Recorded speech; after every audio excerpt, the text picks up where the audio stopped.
Аз баарыбыз эле билгендей, аз көбүнчө биз жаш кыздарда, эжелерибизде ушу көйгөй алимент болуп атат.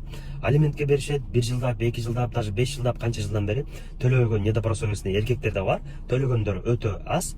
Аны мен дагы азыр бери айта кетем. Алимент боюнча мурун мыйзам боюнча төлөбөй койсо, робуду каршы чачканда иш козголчу да. 178 статья Уголовного кодекса Кыргызской Республики уклонение от родительских обязанностей деп.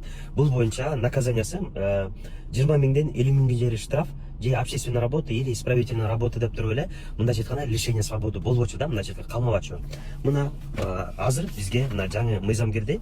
Ошо 178 берен эле мына от 8 июля 2024 года деп. Бул боюнча мына азыр эгер 12 айдан көп алимент төлөбөй койсо, мына мыйзамда жазылып атат.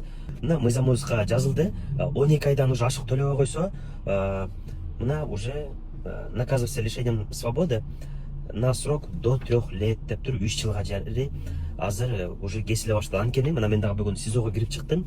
Уже практикада алимент төлөбөгөндөрдү мындайча айтканда камап баштады. Ошондуктан алимент төлөбөсө, ушундай арыз жазсаңар, мына жаңы мыйзам кирди, уже практикада колдонулуп, ошо алимент төлөбөгөндөр мына камалып атат деп айтат элем. Мына жаңы мыйзам уже иштеп атат.